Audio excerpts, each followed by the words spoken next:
reach, beyond the darkness, beyond the grave, to an unexplored dimension as we travel to the mysterious realm of ghosts.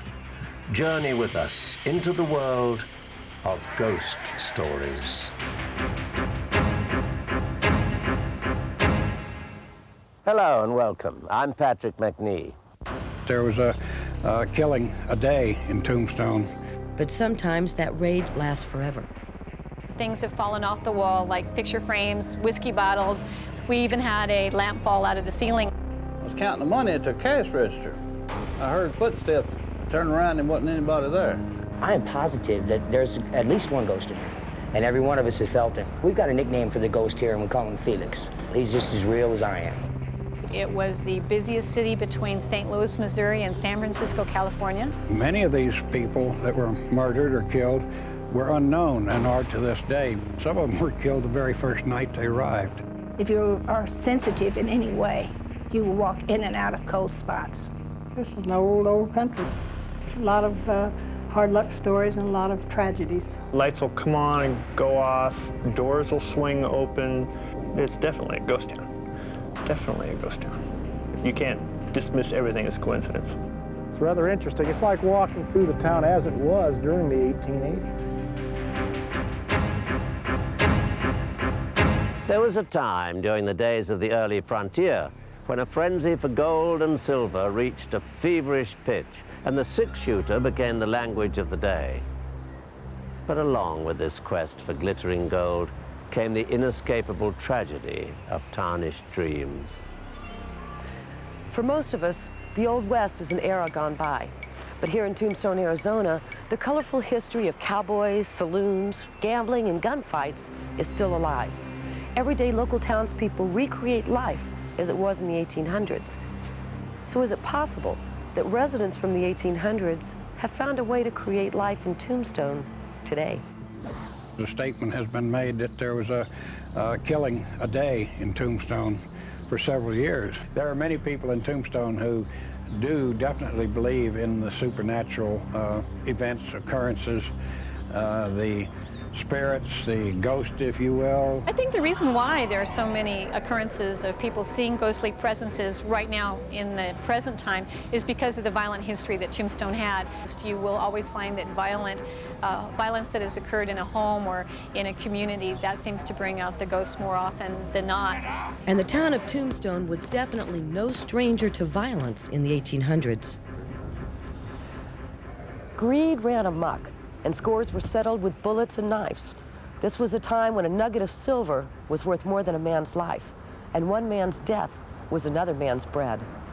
Gun duels were the order of the day, and hangings just another daily event in the town square.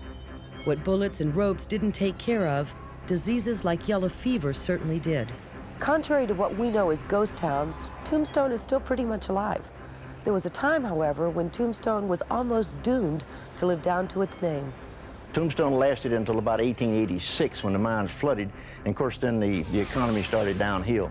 And they still had the county seat, and they lost a lot of people. But about 1930 they lost the courthouse, the county seat, to Bisbee. And when it moved out in 1931, well, the population went down really low, just a few hundred people. And they had nothing to hold them here. Most of the stores were boarded up and deserted. So the town almost died. And they also coined the name sometime later, the town Too Tough to Die. On those quiet, dark nights around the campfire, telling ghost stories can give anyone an eerie feeling. And it's not just the cold that sends chills up and down your spine. At times, it's like unseen eyes are piercing you. But when you turn around, there's nothing but a stretch of blackness. That's what ghost stories are all about, pulling you from the world of reality into a world of obscurity. And in Tombstone, we found a wealth of ghostly tales. And where in most cases the stories are viewed by the skeptics as mere illusions, we certainly couldn't ignore them, because it is said that the ghost in Tombstone would not be ignored. There have been psychics.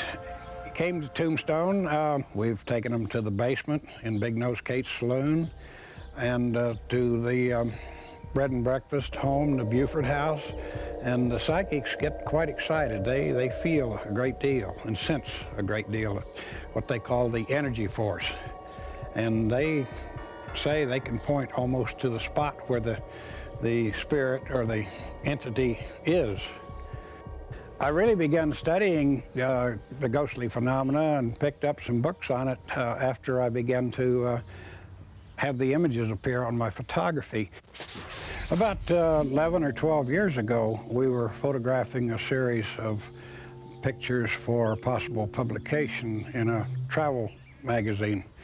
And when the transparencies returned, we discovered that one of them had a figure in it that neither my wife and I had seen at the time, being the only ones on location. And the unusual thing about it was that there was no head to the figure. James sent the photograph to the Eastman Kodak Labs in Rochester, and later to the parapsychology branch of the university, more out of curiosity than anything else. The findings were staggering. Now, the authenticity of a ghost photo is determined in a reverse manner. They tell you that it's not light flare, chemical stain, mechanical retouching, airbrushing. It hasn't been manipulated by the photographer or any other individual. Both organizations give us a clear bill of health that the transparencies and negatives had not been touched by human hands as far as altering the image. And if they rule out every possible known method of creating such a picture, it leaves you with one conclusion, that it must truly be a ghost picture. I've never had an opinion. I believe that there are such things that we as humans aren't aware of or don't realize. The most haunted location in Tombstone would probably be the Big Nose Kate's saloon. Wyatt Earp and his brothers used to stay here. Lily Langtry used to stay here, as well as Big Nose Kate, who was Katie Elder. I was counting the money at their cash register. I heard footsteps. I turned around and wasn't anybody there. Nothing can slide off. And this pan sailed across the room. There was no wind. There was, there's no scientific explanation for it. It has to be supernatural. I don't know.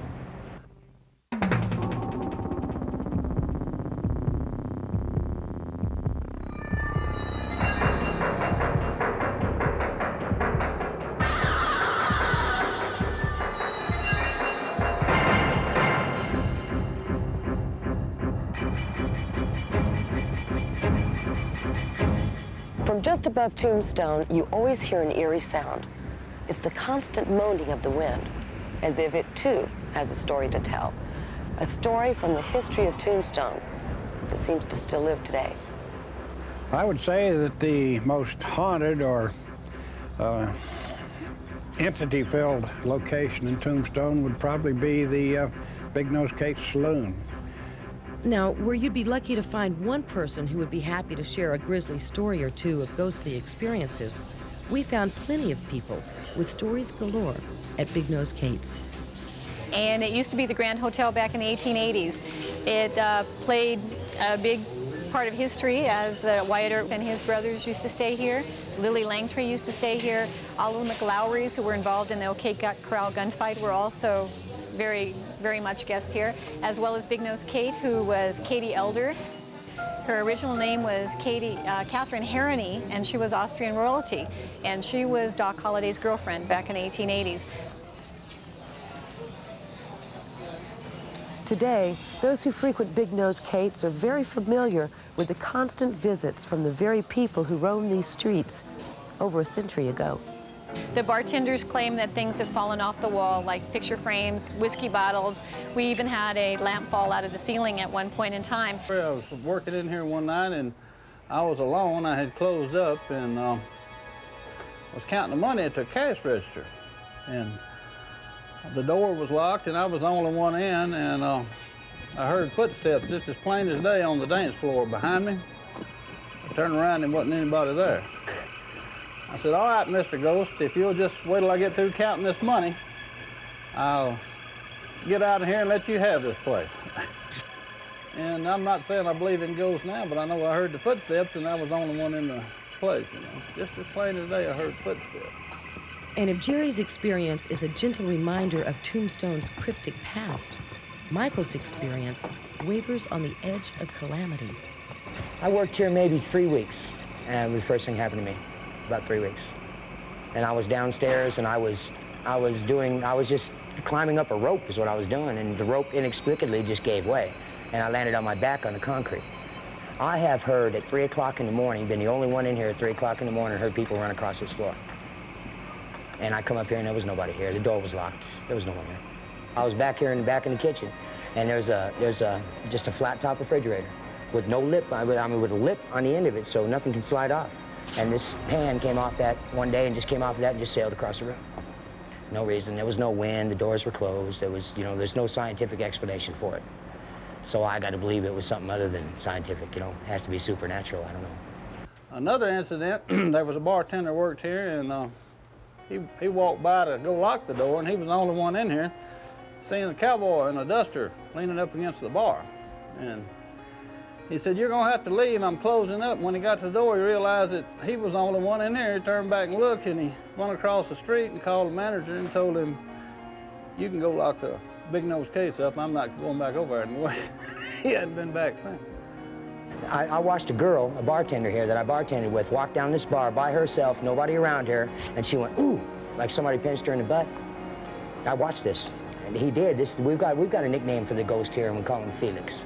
And it's real. He's just as real as I am. I am positive that there's at least one ghost in here. I'm positive. There's no doubt in my mind. He's here. And every one of us has felt him. He's messed with the waitresses. He's elevated drinks up off the little tray they hold. I mean, they didn't trip over anybody, didn't bump into anybody. The drink come up and hit them in the chest. Or come up and hit somebody in the face. That's happened several times in here. Behind every ghost, there is a story. And behind every story, there's a legend. And the legend doing the rounds at Big Nose Kate's is about a man who lived in the 1800s in the basement of the Grand Hotel. Whenever the hotel was here in the 1870s, he was a handyman. He worked downstairs in the basement, and they referred to him as a swamper. And so this handyman earned his keep at the Grand Hotel by doing odd jobs. A quiet, honest man with honest intentions.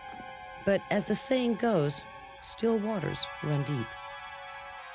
Well below the surface, the hotel's basement ran slap-bang into one of the cemetery mine shafts. There's a maze of tunnels underneath most of Tombstone. And you could go down in one spot and come out 5 different spots in town. There was always something in the mix. He didn't want us digging in there trying to find his treasure. I believe he was hiding something down in there. Cleopatra went to a social, and when he found out about it, he went across the street and he shot her, and came back and shot himself. He killed himself, but the girl lived. We had a psychic come down. She didn't like the area. There's lots of entities over there. Bound to be. This is an old, old country.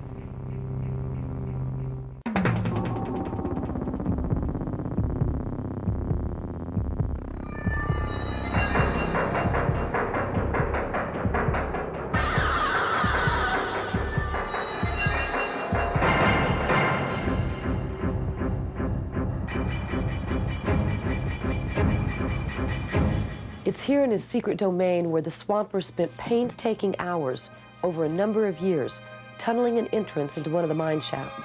When the dig was complete, the swamper had access to all the silver he wanted. So the story goes that somewhere in the basement of the hotel is this heap of silver nuggets hoarded in a secret nook. And now, in his afterlife, the swamper safeguards his fortune. We excavated this hole right here for this for the new basement bar we're going to build down there. I was there from the start to the finish, and I dug all this hole and stuff, and things just kept happening, and things kept happening, and things kept happening.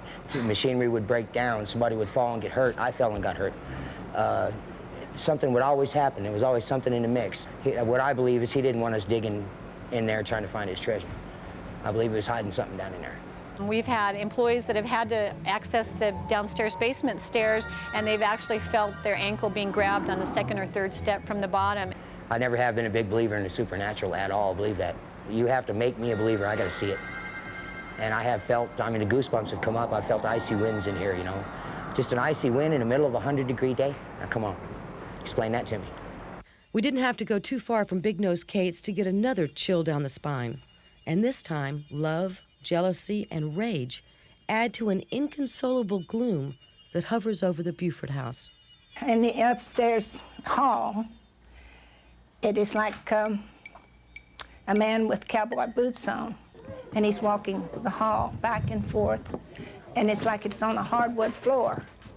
The only problem there is that it's carpet. It's not hardwood. Who hasn't experienced a moment of madness in a love affair? But sometimes that rage spirals uncontrollably toward disaster and even death. The only problem is what seems to be the only solution at the time, more often than not, extends the heartache. And in some cases, it's a heartache that lasts forever. There was a young lady named Cleopatra Edmonds who dated a young man by the name of Miller who lived in this house. And he lived in the upstairs bedroom. So the story goes was that Cleopatra went to a social without her boyfriend, Miller. And when he found out about it, he went across the street to a house across the street, and she was on the front porch, and he shot her and came back and went upstairs and shot himself. He killed himself, but the girl lived. And if you walk into that room upstairs, if you are sensitive in any way, you will walk in and out of cold spots so that he's making his presence known. Even shops that have been upgraded to fit in with modern times don't escape the consequences of Tombstone's turbulent history. Madame Mustache is no exception. There's been several incidences where, from time to time, hats have been knocked off. We've had things removed. One morning I was sitting over here. Ross was way in the back. Patty was way in the back. The store was still closed. And the next thing I know, on this floor, I heard somebody walking up towards me. And if you could probably tell, when you walk on this floor, there's no mistaking that you can hear it. Okay, this was originally the vacant lot in the livery stable for the Grand Hotel before the Grand Hotel was destroyed partially by fire. When we start moving stuff around over in here, we notice that the ghost gets real active. And there's some speculation on our part if he was not perhaps somebody that worked at the livery stable or vacant lot that got killed. And this was not a peaceful town back in the 1880s. It was a very robust town full of a lot of crime. There were 110 bars at one time up and down this street. It was the busiest city between St. Louis, Missouri and San Francisco, California, which a lot of people didn't realize how busy this city was. The OK Corral, better known for one of the West's most infamous gun battles between the Clantons and the Earps, a textbook example of the violence and bloodshed that ruled the day. And it's here in the OK Corral where the area lends itself to an air of uneasiness. If there were any spirits here, none of them had reason to be friendly. So we had a psychic come down, and she didn't like the area at all over in there. She says there's lots of entities over there. Bound to be. Indians, everything. This is an old country. A lot of hard luck stories and a lot of tragedies. Sad. It's a sad place. Poltergeists are the ones who actually pick up china, chairs, furniture, and slam them across the room. And we found one trapped in the Aztec House. I refused to go back in there. There was a terrible pressure and a terrible odor and very, very cold. And this was in July and it was 103 out. Have you ever walked in where there's a terrible draft of wind and it just almost blows your breath back in? I heard rustling, and all I heard all night, just noises. And I took a sleeping pill. It's a cold, dreadful feeling. And then I thought, I don't need this.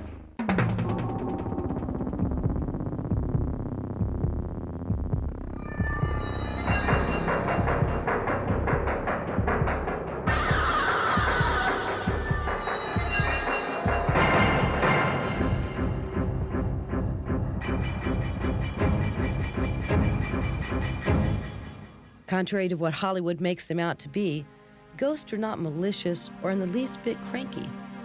Poltergeists, on the other hand, Poltergeists are entirely different entities from what we commonly refer to as ghosts. Poltergeists are the ones who actually pick up china, chairs, furniture, and slam them across the room. And we found one in the OK Corral, trapped in the Aztec House, a place brimming with hatred towards women. I refuse to go back in there. It does not like women. Women have no place in that building. Gabriel Brett has lived in Tombstone for the past 30 years and is no stranger to the town's spiritual energies. When I first came here, I went over to the Aztec House with the realtor, and I intended to buy it because I thought it'd be a good place for my antique doll museum, which I intended to open. When I went in the hall. This is in '66, and there was a terrible pressure and a terrible odor and very, very cold, and this was in July, and it was 103 outside. So I said right then to the realtor, I don't want this place, and I turned around and I left. Then in '70, the place had been sold to a pair of friends of mine, two boys, two gentlemen. They opened an antique house over there and had a little apartment in the back. So the whole thing was a lovely place. But when they went to California, they wanted me to stay over there at night to guard the place. I don't know what, I had a little toy poodle. I don't know what they thought I could do, but I'm sure I would have done something had something happened. Gabriel agreed, although reluctant. And off of this small room was a small bathroom that I could stay up front and not have to go in the rest of the house, which I refused to do. But in the meantime, they had taken all of the fixtures out of the bathroom. I had to go back if I wanted to use the bathroom all the way to the back. You know, have you ever walked in where there's a terrible draft of wind and it just almost blows your breath back in? That's the way you feel. You couldn't progress. And I felt like something kept rushing me, just pushing past me. When I went up and would go back into that, I heard rustlings. I was just like I was being pushed and pulled. And I got as far as the bedroom door, and then I thought, I don't need this. So I did not use the bathroom. I did not use that bathroom. That was the first night. The following nights, the situation became progressively worse. Well, I had the same experiences, just cold, and my dog was frightened. He was frightened. He was in terrible shape, worse than I was. And I thought, well, this is just ridiculous. And all I heard all night, just noises. And I took a sleeping pill. Should have given one to my dog. He was the one that was traumatized. he had a dreadful time, poor little thing. So the third night, when I went over there to go in, now the kitchen windows are all closed, no drafts, nothing. I propped my door up, went to bed. The dog got in bed with me. At about 2:30 in the morning, that door that was slanted in to the kitchen blew over and fell down. Something pushed that door. It was a terrible noise, terrible racket. Oh, I grabbed the dog, I got out of there. So that's my story, and I just, to this day, I don't think that there's ever been a woman that's been over there that's been comfortable. It's a cold, dreadful feeling. They don't like the women. The building does not like women. I think that a house or anything absorbs everybody's, I keep saying or, I don't know what else to say. I think the walls absorb things. And I think that this house has just seen so much and has so much history in it that it's just full. It's just full. Emily Morton had a boarding and supposedly pleasure house here. They were having a seance. The chandelier started swinging. The table started moving and pushed this woman and her chair up against a piano. Both saw a shadow pass between them. But along with the gory stories come the little quirks. A drink of whiskey and a bullet cost the same thing, 12.5 cents. So the bartender would trade these cowboys a drink for one of their bullets. So that's how it came to be called a shot. If you come here and this town likes you, you're not going to get out. It's not the people, you just don't get away.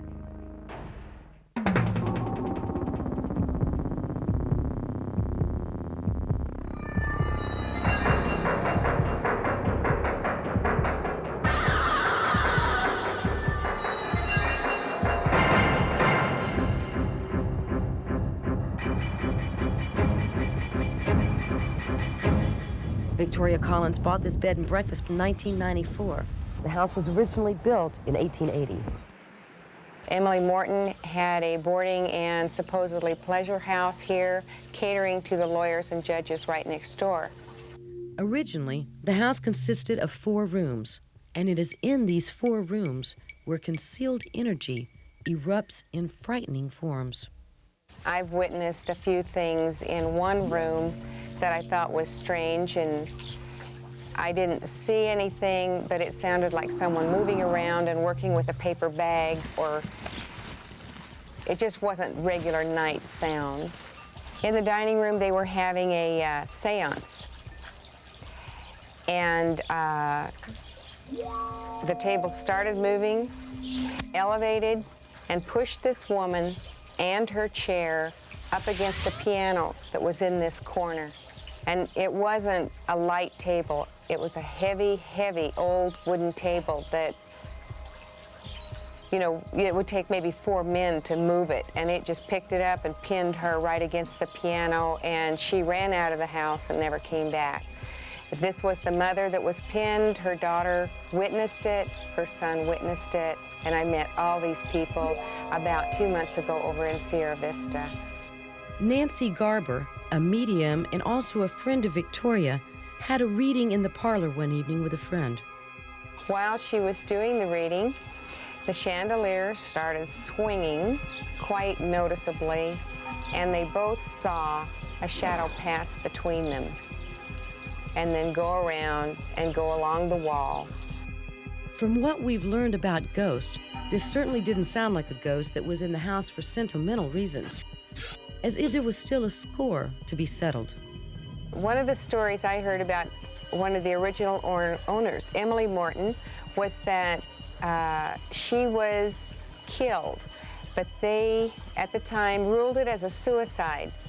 And the owners I bought it from, John and his wife, said that when they moved in here, they were always awoke at 3 o'clock in the morning by the smell of coffee brewing and breakfast cooking. Experts claim that when someone suffers a traumatic death, the terror of that space can live for hundreds of years. Well, who's to say how many of those types of deaths have taken place here in Tombstone? But along with the gory stories and ambiguous history come the little quirks, stories that have grooved a permanent hold on our everyday lives. And one of them took root right here in Tombstone. You know the little glass that you buy whiskey in at the bar? The name for that, calling it a shot, started in the Crystal Palace. What happened is back during the 1880s, cowboys made about $25 to $30 a month. Well, by the time they made one trip to town, they were through. It so happens that at the same time this was going on, that a drink of whiskey and a bullet cost the same thing, 12.5 cents, 2 for a quarter. So the bartender, in order to push business, he would trade these cowboys a drink for one of their bullets. Then he would sell a bullet to somebody else. So that's how it came to be called a shot.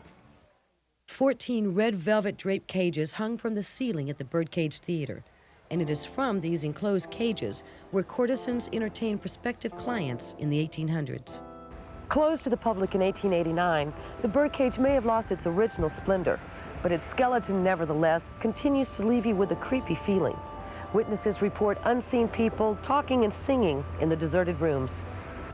And then there is also the ghost of a little boy whose life was cut short by yellow fever in 1882. The former owner of the Birdcage is responsible for the inexplicable havoc being caused there from time to time. This is a century after his death. Back in the 1800s, news spread like wildfire about the prosperity awaiting the adventurers and fortune seekers.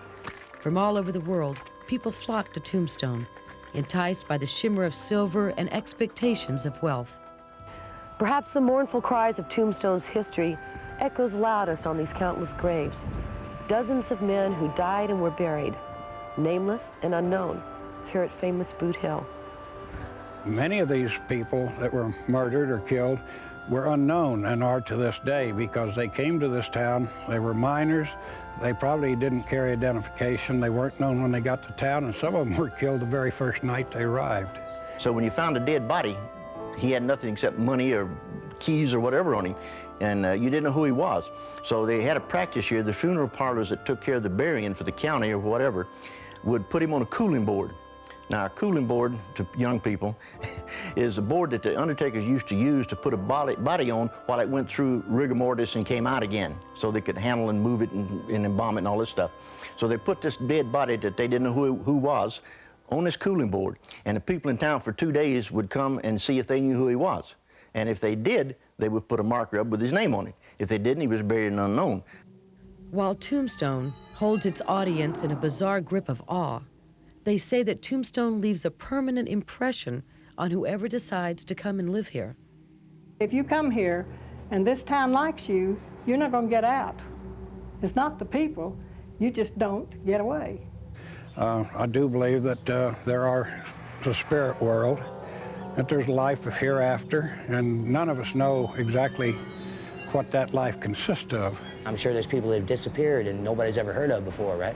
Something has to happen to their spirit. If in fact there is a spiritual world, right? Which I've got to believe there is now because I've felt it. I would say that I definitely think that there is something that hovers over this town, and it's a restless, restless thing. And sometimes it's a happy feeling, and sometimes it's a very sad feeling. Maybe all ghost towns have them, and that's why they call them ghosts. During the boom years, the town of Calico had a population of about 1,200 people, and they mined about $86 million worth of silver out of these mountains. It's definitely a ghost town. Definitely a ghost town. Too many strange things. You can't dismiss everything as coincidence. Sometimes at night, they'll actually see blue lights moving across the town site. They found a woman sitting in there who claimed to have been the last school teacher here at Calico. Her name was Margaret J. Olivier. Now, she died in 1932, and at her own request, she was buried here in the Calico Cemetery. She was probably just visiting. It's only a short walk from the cemetery to the schoolhouse.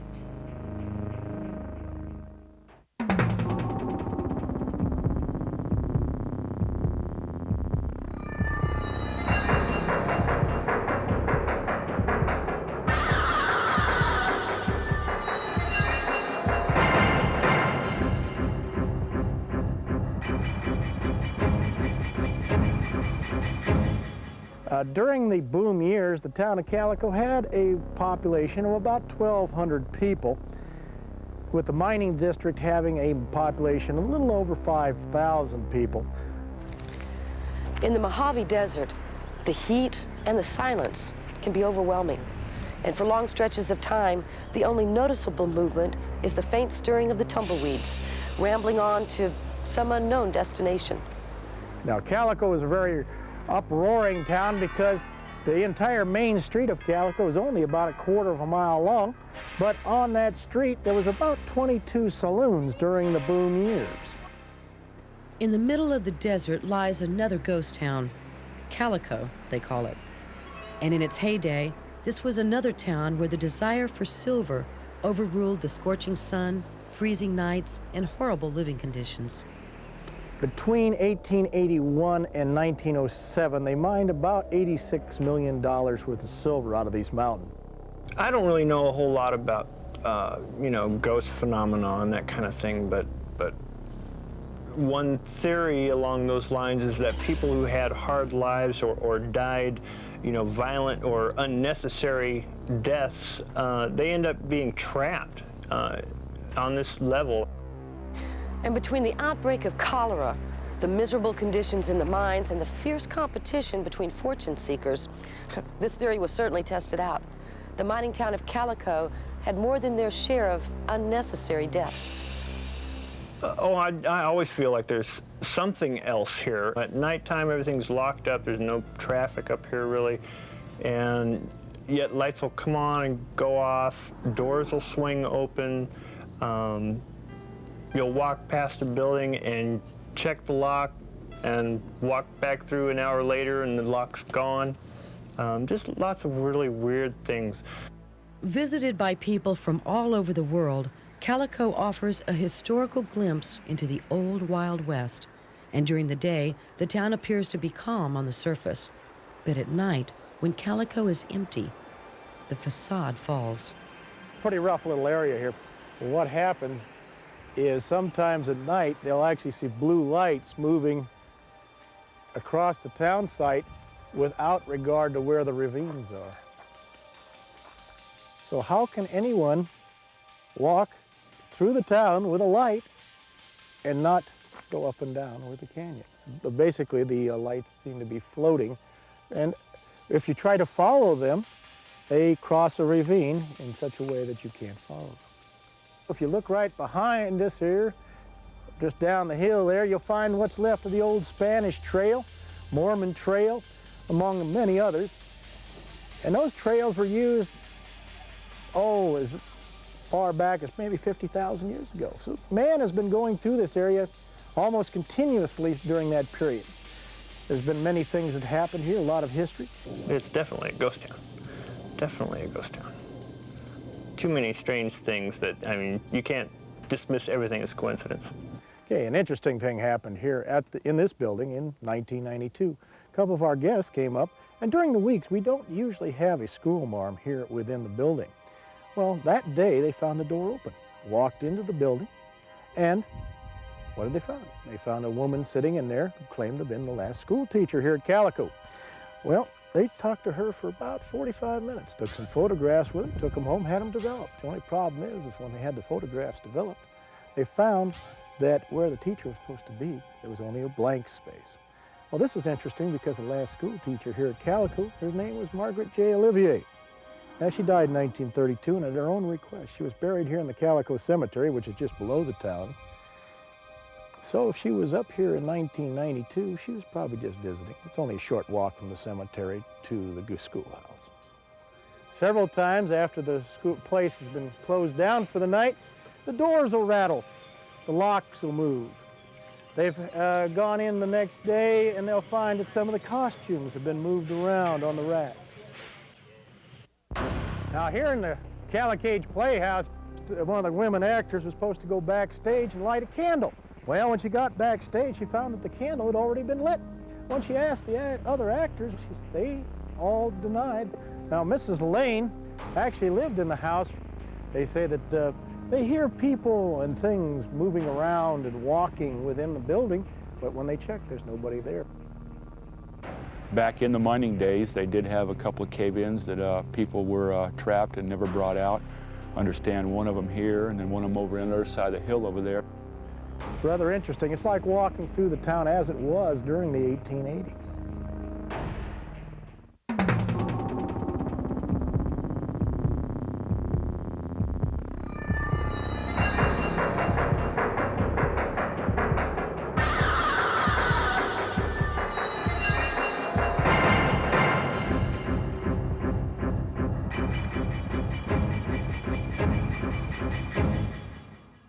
Now here in the Calico Playhouse here at Calico, we've had a couple strange things take place. One time, during one of the performances, one of the women actors was supposed to go backstage and light a candle. Well, when she got backstage, she found that the candle had already been lit. Well, she brought the candle forward and did finish the performance. When she asked the other actors who had lit the candle, they all denied that they had lit the candle. And what was strange about it was the candle burned with sort of an unusual light until they put it out. Another thing that's unusual about this building was the fact that they've named the ghost here Esmeralda. Well, this is unusual because Mrs. Lane, who lived in Calico the longest, when she was living at Rhyolite, Nevada, lived on Esmeralda Street. I wonder if there's a connection. Although the ghosts in Calico seemed to be hospitable and merely attached to what they knew as their earthly homes, they nevertheless exude a restlessness. Okay, well, the house here was originally built in 1887 by Henry R. Gregory, who was our last postmaster and justice of the peace here at Calico.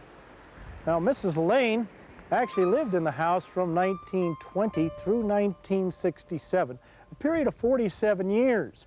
Now, the house is said to be haunted. Many times when the ladies are cleaning it, they say that they hear people and things moving around and walking within the building, but when they check, there's nobody there but them. Another thing is in the bedroom area there's a rocking chair right next to the window. Every time they try to move this rocking chair, the next morning when they come back in, the rocking chair is back where it started. Maybe Mrs. Lane just likes her chair right where it was. Every once in a while, they will find some of these pictures laying in the middle of the floor, like they've fallen down, except the frames are not broken and they're too far away from the wall to have fallen on their own. So we figure maybe Mrs. Lane just wants them moved. John Ransom still goes down in the mines here, and especially the Red Cloud mine. Part of the Silver King mine, it still echoes a morose past. Every once in a while you'll hear it, not every time you go in, but you will hear this odd thudding noise, and there's no reason for it because nothing in there is moving. Back in the mining days, they did have a couple of cave-ins that people were trapped and never brought out.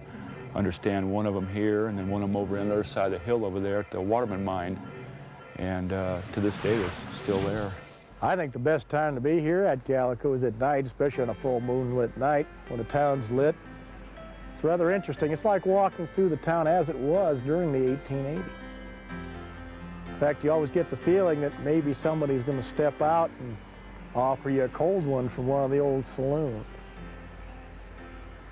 Or maybe one of the ladies of the evening will come up and make you a nice proposition.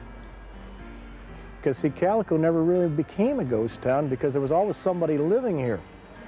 But I don't think that stops it from being a ghost town.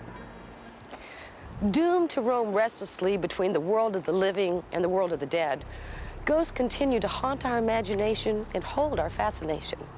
But whether the ghosts of the Old West are restless souls who have returned to settle a score, right or wrong, or just hang around, it seems they're certainly here to stay. When the wind dies and the dust settles back over the ruins, all falls silent and calm. With its vast, unsheltered regions sprinkled with abandoned towns, the Old West lends itself to those eerie tales of ghosts. I'm Patrick Macnee. Thanks for joining me on Ghost Stories.